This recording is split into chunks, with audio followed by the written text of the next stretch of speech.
Hello friends, welcome to CrackNet, a step towards free education for all. Today we are going to learn the topic Article 370. हम लोग आज देखेंगे article 370 क्या था, इसका abrogation कैसे हुआ, स्टेप टुवर्ड्स यूनिफाइड इंडिया। तो हम लोग ये देखने जा रहे हैं कि एक साल पहले हमारा जो आर्टिकल 378 को हटाया गया था जम्मू कश्मीर से वो कैसे हटाया गया। ठीक है, तो चलिए देखते हैं।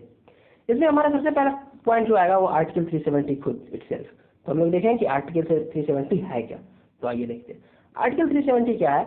ये स्पेशल स्टेटस देता है किसको, जम्मू कश्मीर को। ये 17 अक्टूबर 1949 में लॉन्च किया गया था। लॉन्च नहीं किया था मतलब इसको क्या होता है, इंक्लूडिंग इंडियन कॉन्स्टिट्यूशन।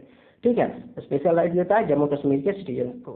ठीक है, regarding what special right, regarding citizenship, ownership of the property and fundamental rights. Citizen from the other state can not purchase and by land in Jammu Kashmir. दूसरे स्टेट के लोग हैं जो जम्मू कश्मीर में land and another thing industry नहीं establish कर सकते थे, परचेज लैंड एंड प्रॉपर्टी ऐसा नहीं कर सकता। ठीक है, ये अलाउ करता है स्टेट असेंबली को यानी लेजिस्लेटिव असेंबली को to make its own constitution, अपना कॉन्स्टिट्यूशन बनाने का अधिकार था जम्मू कश्मीर के लेजिस्लेटिव असेंबली को। Centre can not do financial, centre क्या कर सकता है, फाइनेंशियल इमरजेंसी को नहीं इंप्लीमेंट कर सकता था। समझ में आई बातें। चलिए उसके बाद हम लोगों ने ये भी देखा था कि आर्टिकल 370 हटाया, उसके बाद आर्टिकल 35A भी हटाया था। तो आइए हम लोग देखते हैं 35A क्या है। 35A क्या है, हमारे सिटीजनशिप अमेंडमेंट के बारे में, सिटीजनशिप के बारे में। सिटीजनशिप क्या है, जम्मू कश्मीर का।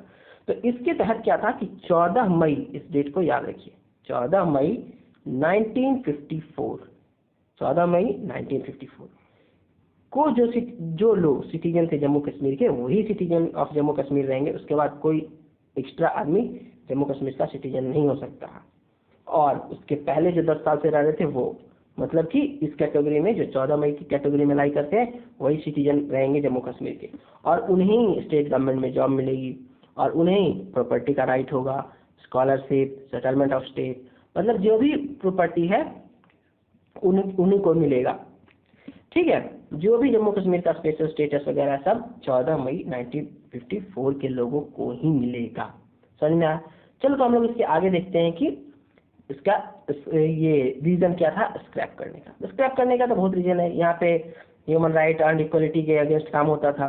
दलित लोग थे उनको सिटीजनशिप नहीं मिलता था। They can not even participate in education, equality and the liberty right. ठीक है, रेजिडेंट, वहाँ पे रेजिडेंट इक्वल राइट नहीं मिलता था रेजिडेंट ऑफ जम्मू कश्मीर को। ठीक है, और वोमेन मैरिंग नॉन कश्मीरी, जो लोग नॉन कश्मीरी से शादी करती थी लेडीज, उनका प्रॉपर्टी टू राइट खत्म हो जाता था। ठीक है, उनका रिजर्वेशन और माइनॉरिटी का स्टेटस नहीं मिलता था। RTI, right to education, dowry system, money laundering, even supreme court का ऑर्डर भी वहाँ पे फॉलो नहीं होता था। बातें समझ में आई। इसलिए हमें आर्टिकल 370 को एंड 35A को हटाना बहुत जरूरी था। तो आइए देखते हैं इसके आगे क्या होता है, कैसे बिल लाया हम लोगों ने और कैसे खत्म किया।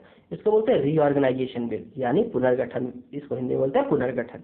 ठीक है, तो इसको समझने के लिए जम्मू कश्मीर में आर्टिकल 370 को हटाने के लिए हमें पहले 3 क्लॉज को समझना होगा।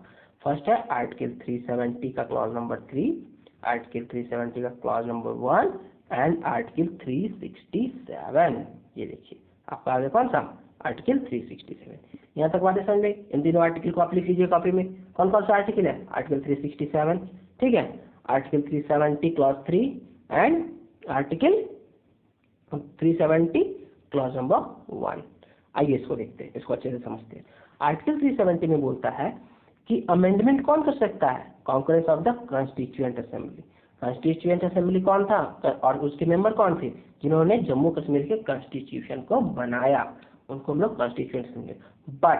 बट क्या हुआ, 25 जनवरी 1957 को कॉन्स्टिट्यूएंट असेंबली को डिसॉल्व कर दिया गया, उसे खत्म कर दिया गया।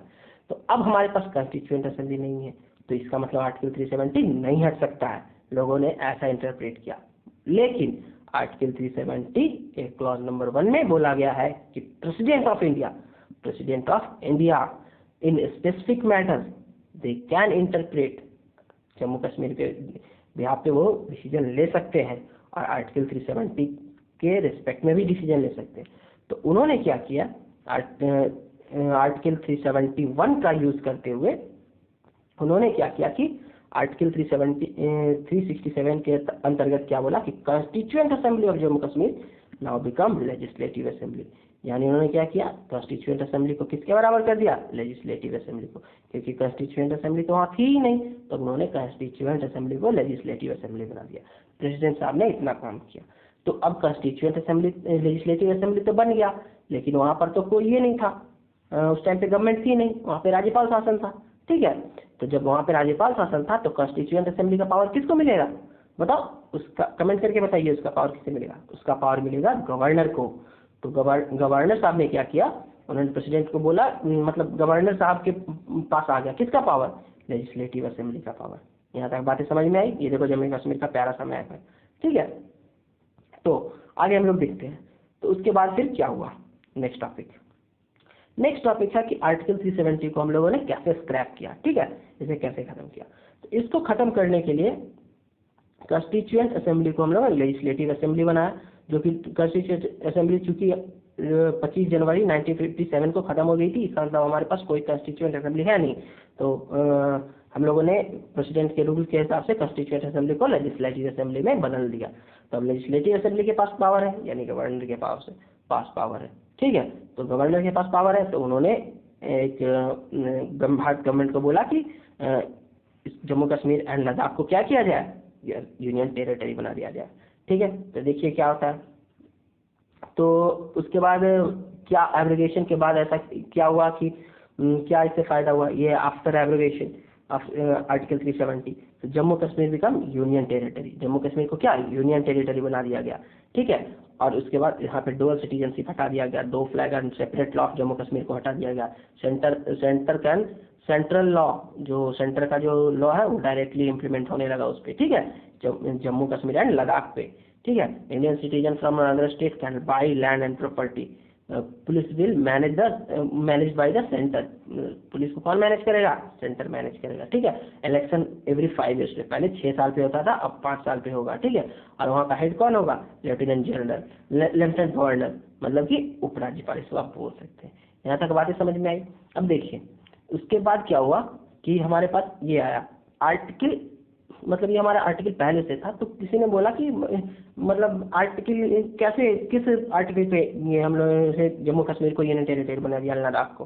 तो article 1 and article 3 of Indian constitution talk about the formation of new states and alteration of the area and boundary. मतलब आर्टिकल 1 कहता है Indian constitution say that the Bharat shall be united and state of the union territory. मतलब article 1 and article 3 हमें ये power देता है, मतलब कि इंडियन गवर्नमेंट को ये पावर देती है कि वो भारत के किसी भी पार्ट को एक यूनियन टेरिटरी और स्टेट में तोड़ सकता है, या एज पर सुविधा के हिसाब से उसे चेंज कर सकता है। ठीक है, तो इसी हिसाब से लद्दाख एंड जम्मू एंड कश्मीर नया यूनियन टेरिटरी बना।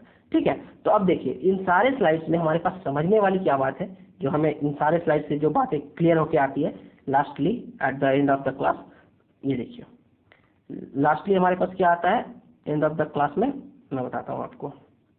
देखिए ये ब्लैंक स्लाइड मैंने खोला। सबसे पहले गवर्नर साहब ने क्या किया कि कॉन्स्टिट्यूएंट असेंबली को बना दिया लेजिस्लेटिव असेंबली। बातें समझ में आई। कॉन्स्टिट्यूएंट असेंबली हमारा था नहीं, तो इसीलिए वहाँ के जो लोकल पॉलिटिशियन थे वो बोलते थे कि आर्टिकल 370 को हटाना इम्पॉसिबल है।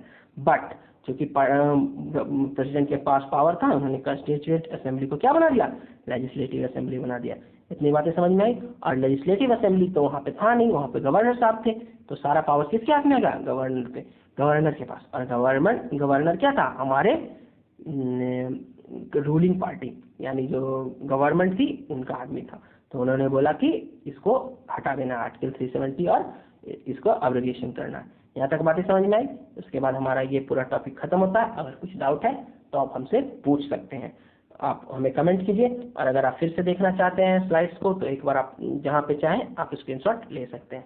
ठीक है, तो थैंक्स अपना इतना वैल्यूएबल टाइम देने के लिए। आप हमें सपोर्ट कीजिए, आपके सपोर्ट से ही हम आगे बढ़ेंगे। और सपोर्ट कीजिए so that we can stream online and you can ask your doubts while class is going on. और कोई भी डाउट हो तो आप हमें कमेंट करके पूछ सकते हैं, हम आपको बहुत जल्द रिप्लाई करने की कोशिश करेंगे। Thank you very much again and again for giving your valuable time to me. और कोई भी अगर डाउट है आर्टिकल 370 35 से रिलेटेड, और अगर आप चाहते हैं हम इस पे और बड़ा वीडियो बनाएं कश्मीर पे, फ्रॉम कश्मीर का हिस्ट्री, भारत की आज़ादी के पहले से अभी तक का, तो हम वो भी बनाएंगे। But we need your comment and support. Thank you guys, bye bye.